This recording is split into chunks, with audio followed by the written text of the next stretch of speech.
সর্বপ্রথম আমি মিডিয়া ভাইদেরকে এসডিপিআর পক্ষ থেকে আন্তরিক সালাম ও ভালোবাসা।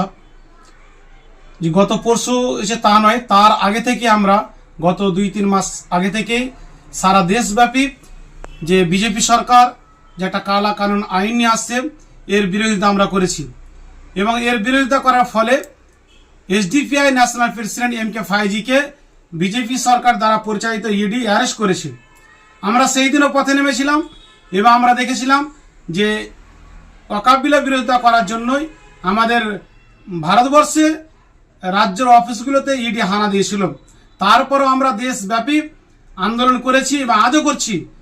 যেই 2 তারিখে যেই দিন পার্লামেন্টে বিল পেশ করা হয়, যে 12টার সময় পেশ করা হবে, সেই 11টার সময় তো আমরা সেই দিন 2 তারিখে সারা দেশব্যাপী আমরা বিক্ষোভ দেখিয়েছিলাম যে আমরা কোনো মতে এই ওয়াকফ বিল মানছি না এবং অবিলম্বে এই মোদী সরকারকে ওয়াকফ বিল প্রত্যাহার করতে হবে।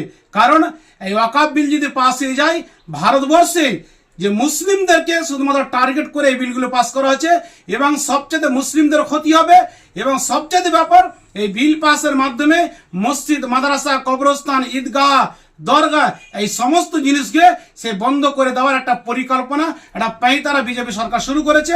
আমরা বিগত দিনে আন্দোলন করেছি, আজও করছি এবং আগামী দিনও ভারতের সংবিধানকে হাতে নিয়ে যতদূর যাওয়ার প্রয়োজন আমরা যাব এবং আন্দোলন করব, যতক্ষণ পর্যন্ত বিজেপি সরকার এই ওয়াকফ বিল প্রত্যাহার না করবে।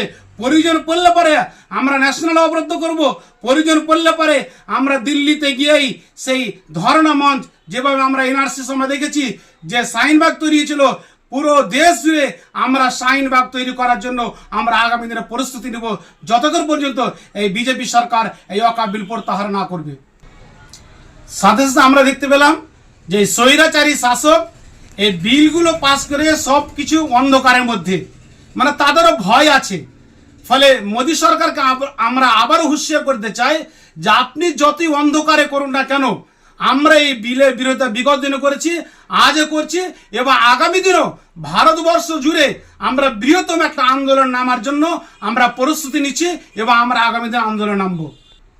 আমি মাওলানা Nurul Islam, SDPI শামসাগঞ্জ block secretary.